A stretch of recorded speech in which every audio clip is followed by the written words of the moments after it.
Sa pong pinagpalang umaga sa buhay ng bawat isa po sa atin, lalo't higit sa pangalan po ng ating Diyos na buhay. Salamat po sa Panginoon sapagkat minsan pa ay binigyan tayo ng Diyos ng buhay at kalakasan ng una upang papurihan siya at sambahin siya ngayong umagang ito. Kaya tayo po ay magpapasimula ng ating gawain. Bago po ang lahat, atin pong awitan, dakilain at pasalamatan ng ating Diyos. Hallelujah! Pinupuri namin kayo, Panginoon, dinadakila namin kayo, pinasasalamatan sa inyong kabutihan, sa inyong katapatan, Panginoon. Hallelujah! Purihin kayo, dakilain kayo, sambahin kayo, O Diyos. Tayo po umawit sa ating Panginoon. Pagising sa umaga, naaalala ka, nasasabik ang puso ko, na makapiling ka, umaawit, sumasamba, sumasayaw sa'yo, naghihintay ng pangusap mo. Ayaw kong magkulang ng kapangyarihan niyo. Ayaw kong magkulang ng kabanalan niyo. Jesus, dakila ka, tanging sandigan ko, lakas ko ay nanggagaling sa'yo. Ayaw kong magkulang ng kapangyarihan niyo. Ayaw kong magkulang ng kabanalan niyo. Jesus, dakila ka, tanging sandigan ko, lakas ko ay nanggagaling sa'yo. Jesus, dakila ka, tanging sandigan ko, lakas ko ay nanggagaling sa'yo. Lakas ko ay nanggagaling sa'yo. Hallelujah! Pinupuri namin kayo, O Diyos. Dinadakila namin kayo, Panginoon. Pinupuri at pinasasalamatan sa aming pong mga buhay. Marami pong salamat sa umagang ito, Lord, sa buhay at kalakasan na patuloy niyo pong ibinibigay po sa amin sa araw-araw, Panginoon. Higit ngayong araw, Panginoon. Salamat po, O Diyos, sapagkat tinutulungan niyo kami, binibigyan niyo kami ng kalakasan, Panginoon. Hallelujah. Lord, sa umaga pong ito, sa pag-aaral po namin ng inyong mga salita, patuloy niyo po kaming samahan at tulungan. Nasaan man kami naroroon, ano man ang aming sitwasyon, Lord, ay maging kalakasan, Panginoon. Ang inyong mga salitang mahahayag, Panginoon, ngayong umaga pong ito. Salamat po, O Diyos, kayo lamang po ang mangusap at maghari sa buhay ng bawat isa po sa amin. Itago niyo po ako sa inyong likuran, kayo lamang po ang magpakahayag at madakila sa aming kalagitnaan. Ngayon pa lamang po, tinatanggap na namin ang katagumpayan ng gawain ito. Ito ang aming panalangin sa pangalan ng aming Panginoong Jesus. Amen and amen. So, purihin po ang dakilang pangalan ng ating Diyos na buhay ngayon pong umagang ito at tayo po ay darako na sa kanya pong mga salita na matatagpuan po sa aklat po ng Marcos. Ang kabanata po ay 5, ang talata po ay 24 hanggang 34. Ano po? Atin po itong babasahin sa Marcos, kabanata 5, kabanata 5, talatang 24. Sumama naman si Jesus, ngunit sumunod din sa kanya ang napakaraming tao, kaya't halos maipit na siya. Kasama rin doon ang isang babaeng 12 taon nang dinutugo. Hirap na hirap siya sa sakit na iyon, at marami ng doktor ang sumuri sa kanya. Naubos na ang kanyang ari-arian sa pagpapagamot, ngunit hindi pa rin siya gumagaling. Sa halip lalo pang lumalala ang kanyang karamdaman. Nabalitaan niya ang tungkol kay Jesus, kaya't nakipagsiksikan siya hanggang sa makalapit sa likuran ni Jesus. At hingi po ang damit nito, sapagkat iniisip niyang mahipo ko lang ang kanyang damit, gagaling na ako. Agad niyang tumigil ang kanyang pagdurugo at naramdaman niyang magaling na siya. Naramdaman agad ni Jesus na may kapangyarihang lumabas sa kanya, kaya't bumaling siya sa mga tao at nagtanong, "Sino ang humipo sa aking damit?" Sumagot ang kanyang mga alagad, "Nakikita po ninyong napakaraming nagsisiksikan sa paligid ninyo. Bakit pa ninyo tinatanong kung sino ang humipo sa damit ninyo?" Subalit lumingon-lingon si Jesus upang tingnan kung sino ang humipo sa damit niya. Palibhasa'y alam ng babae ang nangyari. Siya'y nanginginig sa takot na lumapit kay Jesus, nagpatira pa at pinagtapat ang buong katotohanan.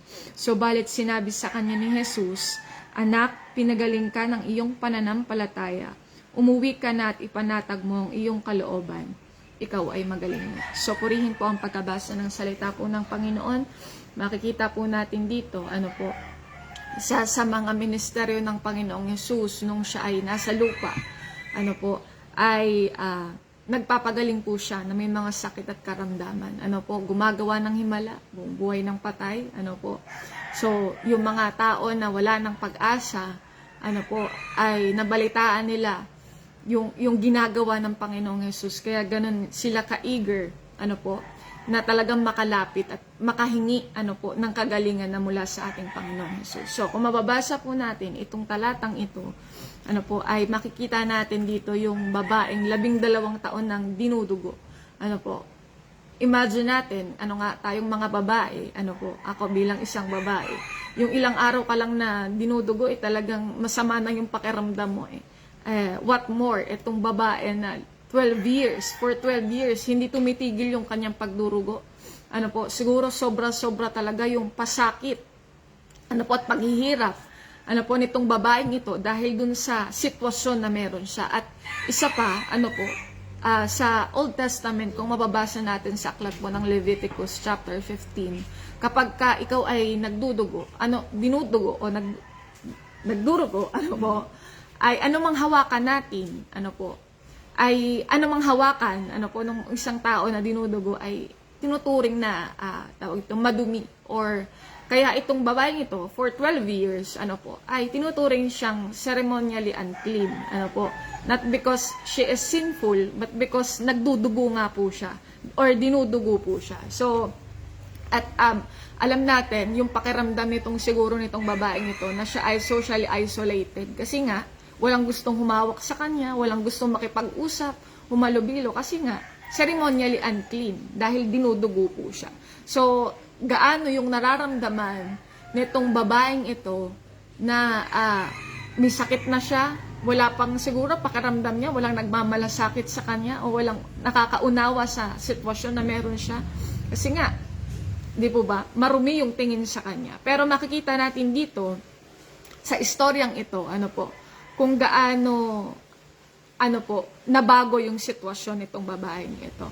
So, may ilang bagay po tayo na pag-uusapan ngayong umagang ito at simulan po natin sa unang punto. Sabi po dito, when human help fails, Jesus remains. So, kung mababasa natin sa verse 26, itong babaeng dinudugo ay lahat ng paraan, ginawa niya para siya ay gumaling. Sabi nga, nagpunta siya sa iba't ibang manggagamot, sa iba't ibang doktor. Naubos na yung kanyang kayamanan, yung kanyang pera Pero imbis na siya ay gumaling, nakita natin na sabi nga ng salita ng Diyos, mas lalong lumala. Yung sitwasyon na meron siya. So, nakita natin dito na hindi na kayang solusyonan ng tao yung sitwasyon na meron itong babaeng ito. So, isang bagay lang na nakikita natin na ang kakayanan ng tao ay limitado. Ang kakayanan ng tao ay may limitasyon. At makikita naman natin dito na ang kakayanan ng Diyos ay higit sa kakayanan ng tao. Walang limitasyon. Na napakamakapangyarihan ng ating Panginoong Jesus. So, nakita natin dito kung paanong ginawa yung lahat ng paraan. So, kasi tayo bilang tao, lahat ng paraan na gagawin natin, alam mo, pag may problema tayo, pag subok na pinagdadaanan, lahat ng solusyon na pwede nating magawa, gagawin po talaga natin. At isang bagay yung nalilimutan natin na napaka-busy natin na makahanap ng way out doon sa mga sitwasyon na meron tayo. Nalilimutan naman natin na lumapit sa Panginoon. Nalilimutan natin na dumalangin at dumulog sa ating Panginoong Jesus. So, at isang bagay din na ipinapakita sa atin, katulad ng sinabi ko sa inyo kanina, na ang kakayanan ng tao ay limitado. So, mas mabuti na, na tayo ay lumapit sa Panginoong Jesus bago tayo lumapit kung kanino man. Bago natin hanapin, yung kasagutan doon sa sitwasyon na meron tayo kung kani-kanino, ay mas una nating lapitan ng Diyos. Kasi kapag tayo ay dumadalangin sa Panginoon, dumudulog sa Diyos at pinagkakatiwala natin ang lahat sa Panginoon. Kapag tayo dumadalangin, humihingi tayo ng wisdom Humihingi tayo ng kaalaman sa Diyos, ng karunungan sa Panginoon, kung ano dapat yung gawin natin doon sa sitwasyon na meron tayo. At kapag lumalapit tayo sa Diyos, binibigyan tayo ng mensahe ng Panginoon, binibigyan tayo ng tugon ng Diyos, hindi man directly, hindi man is in a snap, ay nandyan na agad yung katugunan doon sa dalangin natin. Pero, alam niyo yun, meron tayong direksyon meron tayong guide, na mula sa Panginoong Hesus. Kaya, na mula sa ating Diyos. Kaya napakahalaga, na makita natin kung gaano makapangyarihan ng Diyos higit sa magagawa ng tao. Hindi masamang humingi ng tulong, sa tao, lalo higit kung tayo ay may karamdaman. Pero, alam niyo po, o sa doktor, hindi masama kasi instrumento po sila ng Diyos para tayo ay mapagaan yung ating sitwasyon. Pero higit sa kanino pa man, yung tiwala talaga natin ay isalig natin, sa ating Panginoon, yung ating pananampalataya. So sa pangalawang bagay na atin pong pag-uusapan ay faith takes action. So yung ating pananampalataya ay kailangan na hinahakbangan talaga natin. So kung mababasa po natin dito sa verse 28, ay talagang sabi nga dito, hirap na yung babaeng dinudugo nakikipagsiksikan na nga siya So, at sinabi niya, doon, if I could touch His clothes, kung mahawakan ko lamang yung laylayan ng damit ng Panginoong Jesus, gagaling na ako. Pero hindi na natili doon sa kaisipan ng babaeng dinudugo, na hanggang doon na lang yung iniisip niya. Hindi niya hakbangan, hindi niya gawa ng paraan. So, inisip ng babae na mahawakan niya lang yung ilaylayan ng damit ng Panginoong Jesus. Gagaling siya. Pero hindi na natili sa kaisipan niya. Isinagawa niya, hinakbangan niya yung pananampalataya na meron siya. Na kahit na sobrang nagsisiksikan at yung sitwasyon niya ay hindi maganda, pinilit niya. Nakipagsiksikan siya, siguro naapak-apakan na tong babaeng dinudugo kasi hindi niya na kayang tumayo doon sa sitwasyon na meron siya. Siguro gumagapang na siya sa mahawakan lang yung laylayan ng damit ng Panginoong Jesus. So ginawa niya na hakbang yung pananampalataya na meron siya. Sabi nga dito, faith is not just believing, faith moves. Ang pananampalataya, hindi lang yung paniniwala at pagtitiwala. Ang pananampalataya ay paggawa. Kaya nga ang door of faith ay faith with living action and God knows no defeat. So, sa ating pananampalataya sa Panginoon, kapag tayo ay, kapag po tayo ay may buhay na pananampalataya, walang pagkatalo sa atin, at hinahakbangan talaga natin, at kinakailangan ay gawan talaga natin, ng paghakbang, hindi lang pananampalataya. So, nakita natin dito kung gaano yung kung gaano kalaki ang nagagawa na ng pananampalatayang may kasamang paggawa. So, yun yung dapat nating matutunan, sa pananampalataya na meron tayo. So, hindi dapat tayo, maging kagaya ni Juan Tamad. Si Juan Tamad di ba? Hinihintay niya na lang mahulog yung hinog na bayabas doon sa bunga ng puno ng bayabas. Hinihintay niya na mahulog imbis na sungkitin niya So, may kaparaanan ng Panginoon, pero kinakailangan din nating hakbangan. Kinakailangan nating gawa ng hakbang yung ating pong pananampalataya. Ano po? So sa pangatlong bagay, hindi po mahaba yung ating pag-uusapan ngayon, ay one touch can change everything. Ano po? Ang isang paghipo ay kayang mabago. Ano po? Ang lahat ang isang sitwasyon. So yung tinutukoy po dito na one touch ay pananampalataya pa rin po natin. So a moment of faith can change a lifetime of suffering. So nakita natin dito yung moment na nanampalataya itong babaeng dinudugo, na bago yung kanyang sitwasyon. Pero inyo, 12 taon siyang nagtiis, naghanap ng mga doktor, naubos yung kanyang, alam nyo, grabe yung paghihirap siguro nitong babaeng ito. Ano siya physically weak siya. Yung constant bleeding, physically weakness, or physically, mahina talaga siya. And emotionally and financially, exhausted na siya. Kasi wala na nandun na yun sa kawalan ng pag-asa Pero in just a touch, doon sa paghipo niya sa laylayan ng damit ng Panginoon, nabago yung sitwasyon niya. Hindi lang dahil doon sa damit na hinawakan niya, kundi dahil sino yung pinananampalatayanan niya. Kilala niya na nagpapagaling ang ating Panginoong Yesus. At dahil din mismo doon sa pananampalataya, na meron yung babaeng dinudugo. So, nakita natin dito kung paano, nabago yung sitwasyon ng babaeng dinudugo. Yung one touch na sinasabi dito, ito yung nare-represent nito yung faith in action, yung paggawa talaga, doon sa pananampalataya, na meron tayo. So, yung small act of faith natin ay, kahit yan ay maliit, at pinapananampalataya na natin yan, ay magkakaroon talaga ng malaking bagay na mangyayari. Kaya napakahalaga na hinahakbangan natin yung bawat pananampalataya, na meron po tayo.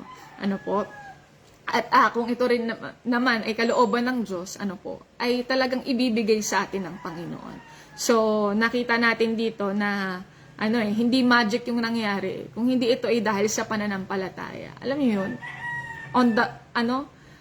On the spot talagang pinagaling siya pagkahawak niya doon sa laylayan ng damit ng Panginoong Hesus, tumigil yung kanyang pagdurugo at gumaling siya. So nakita natin dito na ang Panginoong Hesus ay nag-respond talaga doon sa sitwasyon. Na meron yung babae na dinudugo. Sa pang-apat po na bagay, na ating pag-uusapan ay Jesus sees you personally. So, nakita natin dito sa verse 34. Nakita nyo dito, yung babae ay nanginginig sa takot. Natatakot siya. Kasi nga, di ba, tinanong ng Panginoong Hesus kung sinong humawak sa kanya. At sabi nga ng mga alagad, sa napakaraming tao, Panginoong Hesus, tatanungin nyo kami kung sinong humawak sa inyo. Di ba? Siyempre, hindi nila makikita ng mga alagad. Kasi nga, yung mga tao, dahil kilala ang Panginoong Hesus na nagpapagaling, sisiksikan sila. Na gusto nila sila ay mapagaling. Na gusto nilang mabago din yung sitwasyon na meron sila. At nakita natin dito, in-address ng Panginoong Hesus yung babaeng dinudugo as daughter. Ibig sabihin, talagang, alam niyo yun, nandoon nakikita ng Diyos yung sitwasyon o ng Panginoong Hesus yung sitwasyon na meron tayo. Basahin po natin. Subalit sinabi sa kanya ni Jesus, anak, pinagaling ka ng iyong pananampalataya. Umuwi ka na at ipanatag mo ang iyong kalooban, ikaw ay magaling na. So nakita natin, in-address siya anak. Hindi sinabi ng Panginoong Jesus, babae, magaling ka na. Pero nakita natin, anak. Sabihin, nakikita ng Diyos, nakikita ng Panginoong Jesus, yung sitwasyon, na meron tayo. At alam natin, dito sa sitwasyon nitong babaeng ito ay talagang naramdaman niya na may nakakakita pa pala sa kanya. Naramdaman ng babae na may nagmamahal pala sa kanya. Kasi nga, katulad ng sinabi ko po sa inyo kanina, socially isolated yung babae. Pero the moment siguro na sinabi ng Panginoon na anak, pinagaling ka na ng iyong pananampalataya.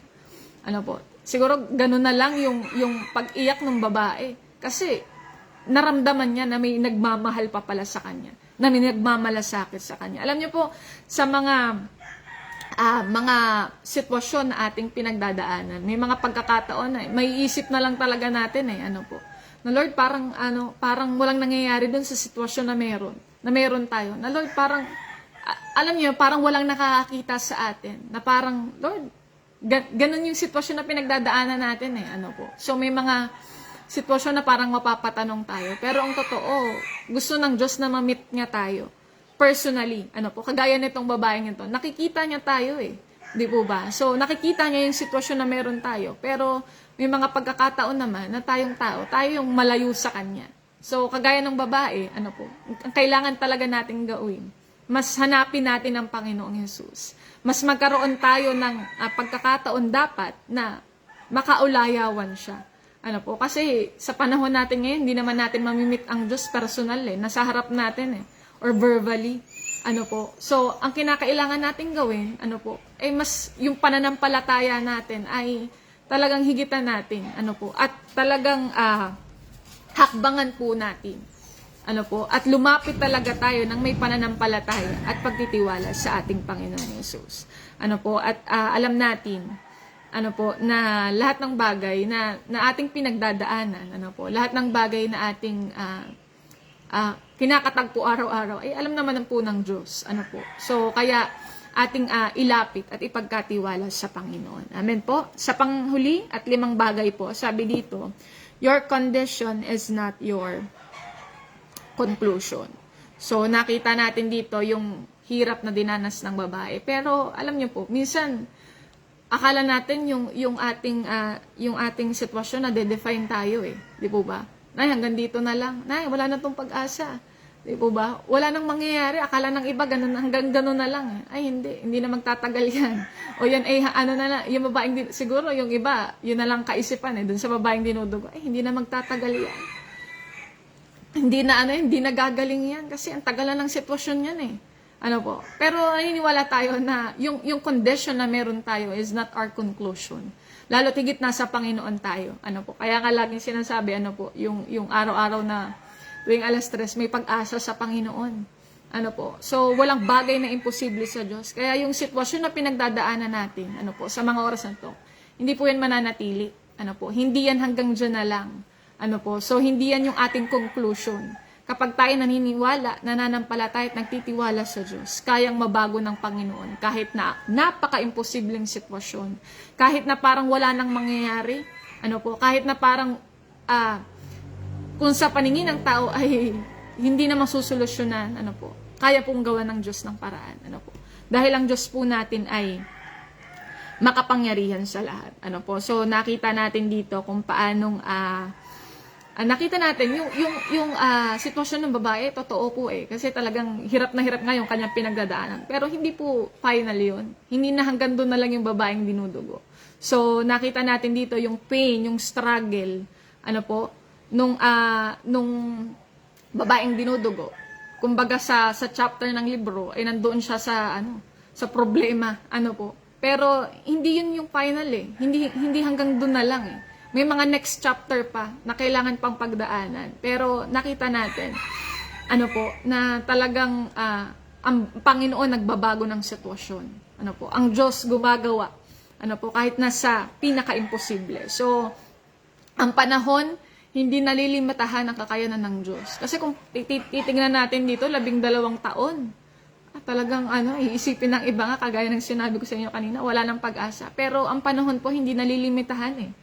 Ang kakayanan ng ating Diyos, ang kakayanan ng Panginoong Hesus, kung noong una, na mga lingkod ng Diyos, gumagawa ang Panginoong Hesus ng himala, gumagawa ang Diyos ng himala, hindi po nagbabago yon paglipas ng panahon. Hindi nababawasan. Ano po, ang kapangyarihan ng Diyos. Kaya kung tayo lalapit sa Kanya ngayon, siya pa rin yung Diyos noon hanggang ngayon. Ano po, na kayang gumawa sa iba't ibang sitwasyon, sa iba't ibang problema, iba't ibang karamdaman, pagsubok, ano po, na meron tayo.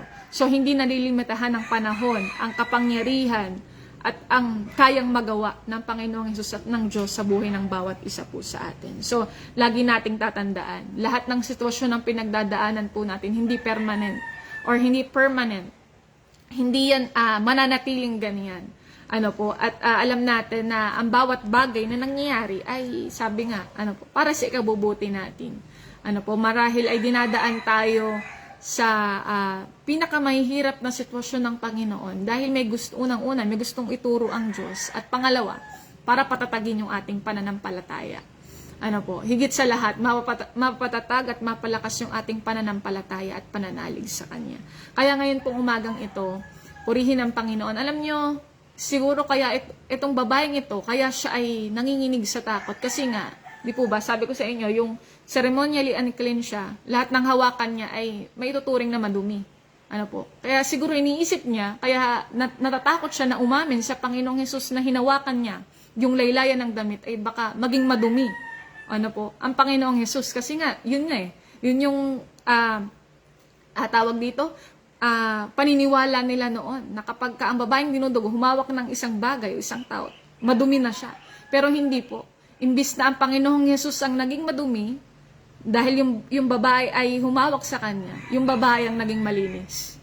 Ano po? So nakita natin dito kung gaano kayang magpabago ng sitwasyon ang Panginoong Hesus. Kaya alam niyo po, sa lahat ng sitwasyon na pinagdadaanan natin, lagi nating isipin na may pag-asa sa Panginoon. Ano po? Lagi nating pananampalatayanan na may magagawa pa ang Diyos. Ano po? Na may magagawa pa ang ating Panginoong Hesus. Kaya purihin ang dakilang pangalan ng ating Diyos na buhay ngayon pong umagang ito. Tayo po ay mananalangin. Aming Diyos, aming Amang makapangyarihan sa lahat, marami pong salamat sa mga mensahe na narinig po namin ngayong umagang ito, na palagi Lord sa mga salita po ninyo, sa araw-araw naming devotion na ginagawa na ito. Alam namin na ang bawat salita po ninyo ay nagiging kalakasan po sa amin. Lord, lagi niyo po itong ipaalala sa amin sa panahon na kami nanghihina, sa panahon ng kawalan ng pag-asa. Lord, alam namin na laging may pag-asa sa inyo. Kahit sa pinaka-imposibleng sitwasyon, alam namin na may magagawa kayo, Panginoon. It's just that, Panginoon, kailangan naming hakbangan yung aming pananampalataya, Panginoon, sa inyo. Kaya naman, O Diyos, sa umaga pong ito, sa lahat ng mga anak nyo na naririto, hindi ko alam ang kanilang sitwasyon, pero nalalaman nyo at nababatid nyo, Panginoon. Kaya naman, tulungan nyo kami na mas lalo pang manampalataya, magtiwala at lumapit po sa inyo, Panginoon. Salamat po, O Lord. Salamat po, O Diyos, sa bawat isa na naririto, Panginoon, sa buong maghapon na aming gagawin. Panginoon, papasok sa school, Lord, magkatrabaho, magme-ministeryo. Hinihingi namin ng mayamang pagsama at pag-iingat po ninyo sa buong maghapong ito. At patuloy nyo kaming gabayan, ingatan, O Diyos, at patnubayan ng inyong Espiritu Santo, Panginoon. Salamat po, Lord, hanggang sa araw ng bukas, sa morning devotion, muli nyo kaming idako sa gawain ito, Panginoon, upang makuha yung kalakasan na aming kailangan, Panginoon, para sa pagsisimula ng bawat araw ng aming pong mga buhay, Panginoon. Kaya naman, Lord, marami pong salamat. Minsan pa, ibinabalik po namin sa inyo ang pinakamataas na papuri, pagsamba, pagdakila at pasasalamat sa pangalan ng aming Panginoong Hesus. Amen and amen. To God be all the glory po, at tapos na po ang ating gawain. Sa Diyos po ang pinakamataas na papuri.